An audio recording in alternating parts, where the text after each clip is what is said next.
ये चुनाव इंडिया गठबंधन और कांग्रेस पार्टी सिर्फ एक राजनीतिक दल के खिलाफ नहीं लड़ी थी। ये चुनाव हम बीजेपी, एक राजनीतिक दल, हिंदुस्तान के इंस्टीट्यूशंस, हिंदुस्तान का जो पूरा गवर्नेंस का स्ट्रक्चर है, इंटेलिजेंस एजेंसीज, सीबीआई, ईडी, ये सब, आधी जुडिशरी, इन सब के खिलाफ हम लड़े थे, क्योंकि इन सब संस्थाओं को, इन सब इंस्टीट्यूशंस को नरेंद्र मोदी जी ने और अमित शाह जी ने कैप्चर करा, धमकाया, डराया। प्रेस की तो मैं बात करता रहता हूं, आपको मतलब काफी बार कहा है कि आपका भी रोल रहना चाहिए, और उस रोल को काफी लोगों ने किया, काफी लोगों ने खुल के किया, काफी लोगों ने छुप के किया, और आपके इमोशंस कहां थे हमें मालूम है।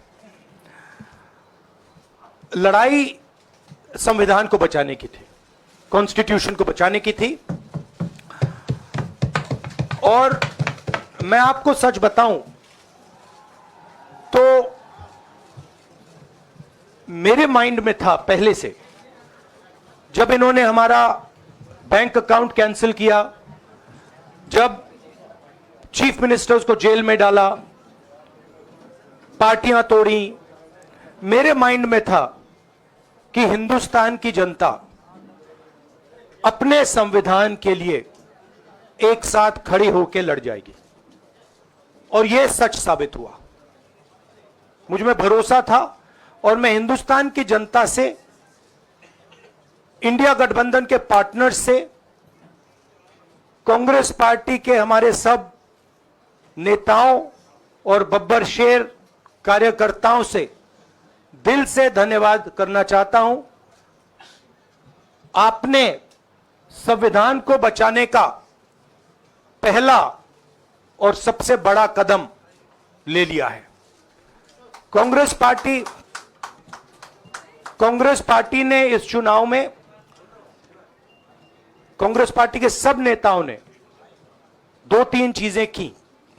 सबसे पहले हमने इंडिया गठबंधन के पार्टनर्स की रिस्पेक्ट की, उनकी जो विशेष थी उनको हमने साथ लिया, और आपने देखा होगा कि जहां भी गठबंधन लड़ा हम एक होकर लड़े।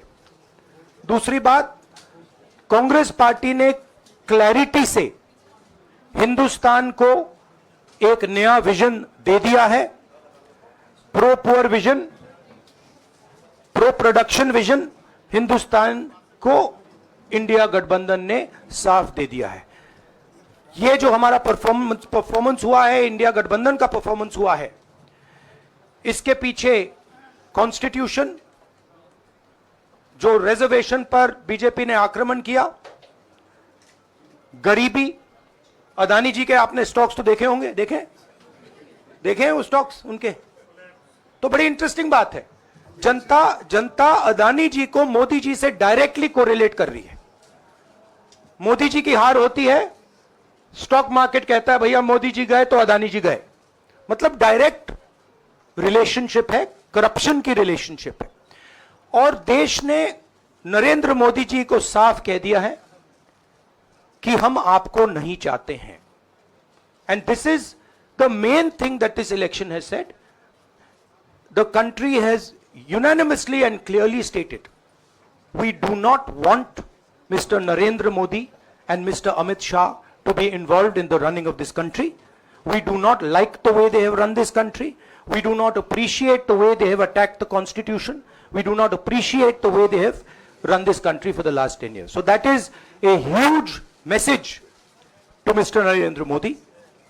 I'd like to thank everybody who has participated in this election. I am extremely proud of the people of India.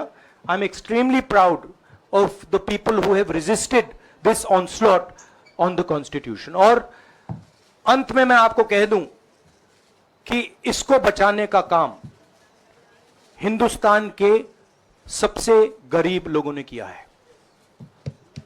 सबसे गरीब लोगों ने किया है, मजदूरों ने किया है, किसानों ने किया है, दलितों ने किया है, आदिवासियों ने किया है, पिछड़ों ने किया है। इन लोगों ने इस कॉन्स्टिट्यूशन को बचाया है। इस कॉन्स्टिट्यूशन, ये कॉन्स्टिट्यूशन देश की आवाज है। बहुत सारे लोग ने इसको नहीं बचाया, चुप रह गए थे, मगर हिंदुस्तान के सबसे गरीब लोग, सबसे कमजोर लोग खड़े हो गए और उन्होंने इस कॉन्स्टिट्यूशन को बचाया। मैं उनका धन्यवाद करना चाहता हूं, उनसे कहना चाहता हूं कि कांग्रेस पार्टी आपके साथ खड़ी है। जो हमने आपको वायदे किए थे, हम वो वायदे आपके लिए पूरे करेंगे। जाति जनगणना, महालक्ष्मी, ये हमारे वायदे हैं। धन्यवाद।